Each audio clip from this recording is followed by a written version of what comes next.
to live this life differently. We stop chasing the things that we think are going to bring us fulfillment now because we're waiting for a greater fulfillment to come, which is when we spend an eternity with Jesus. That's right.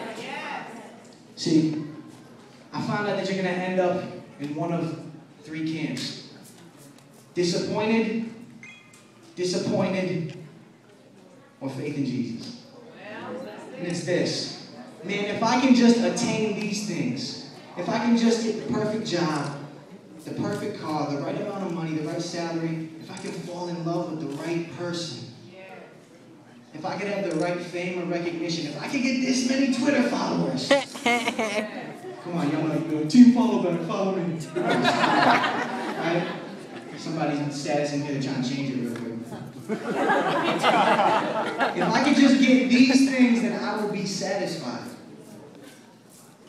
And what ends up happening is the people who don't get all those things they think will satisfy them end up being disappointed and crushed in life. They're disappointed with the way their life turned out. There's other people who get all of those things. They get the money they always wanted, the girl they always wanted. They get the fame, the recognition, the attention that they always wanted. And they come to find out that it's not enough. And they become disappointed too. That's why we know millionaires that commit suicide. That's why we know people who have everything, touring the world, playing out sold out shows, making millions of dollars, sit at home at night and weep when they're by themselves. And then there's those who find the hope in Jesus, which is this. He's created us with eternal longings in our heart. He gave us those longings so that He could be the one to fulfill them. What sin does is sin rebels against God. It says, I enjoy the created things way more than the Creator. And I believe that the created things will fulfill me. If I have the right relationship, if I just find the right man, He'll take care of me and I will feel loved and completely satisfied. We really believe that. We really believe that the gifts are better than the gift giver Himself. And we spend our life chasing them. And the reason we're never satisfied is because they were never meant to satisfy us. They were just meant to point us back to Him. Wow, this is a good thing. Food is good. Sex is good. Money is good. These things are good, but they're meant to be operated within a boundary that He created. So we can say, I'm just going to use them to glorify You. Because these aren't the end themselves. They're just a gift. If you live like the greatest joys in this life, you'll never be satisfied. Know that Jesus came to live the life that you could never live. To die the death that you should have died. And paid the just penalty for your sins. So you got beef with God right now, and you might not even know it. But God has got beef with you because you've sinned against Him. He's holy and righteous and just. And He has to be holy, righteous, and just and loving all at the same time. And the only way He's able to be loving towards you and just and punish your sin, somebody's got to pay the penalty for it. He sends Jesus to absorb all the wrath that you deserve. And by faith alone in Him, we are restored. We are made holy. We are given new life.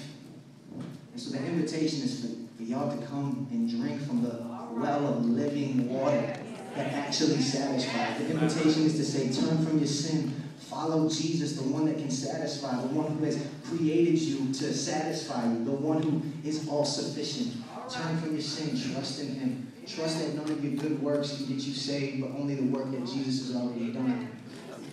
That's why I'm able to say in that song, whatever comes, whatever goes. The Lord's teaching me He's in control. And if I never had anything more, well, at least I got Him. Though He saved my soul. I can really sing that song because I know that no matter what happens in this life, I got Him. Hallelujah. If somebody put a gun to my head, I would say, what are you going to threaten me with heaven? I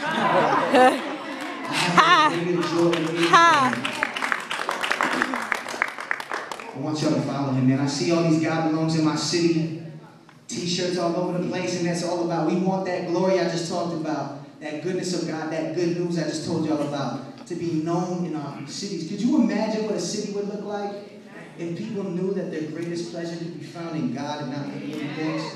Could you imagine what a city looked like if we didn't have to put padlocks on our doors?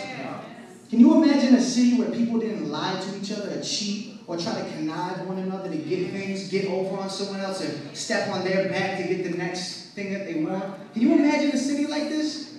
You wouldn't need keys anymore because you wouldn't have to lock anything. Can you imagine a city like that? This is the city that's to come for those who trust in Jesus. Where all things are restored, all things are brought back to the way they are. There's no more beef, there's no more broken hearts, there's no more molestation, there's no more tears to cry because Jesus will have healed all things. Can y'all imagine a city like that? Jesus prays, thy kingdom come, thy will be done on earth as it is in heaven. And so us as believers, if you're a follower of Jesus in here tonight, that's your job. To let your light shine. That's why I say I'm living in a dark world. How are they going to know if we don't put his glory on display and let it show? Let there be light. Let there be light. Believers, let's light up this city. You want to see a transformation happen in this city? It's got to happen here first. So when I say in my city, somebody give me one of those. Hey! Hey! Come on, put on the crooked ugly face. In my city! Hey!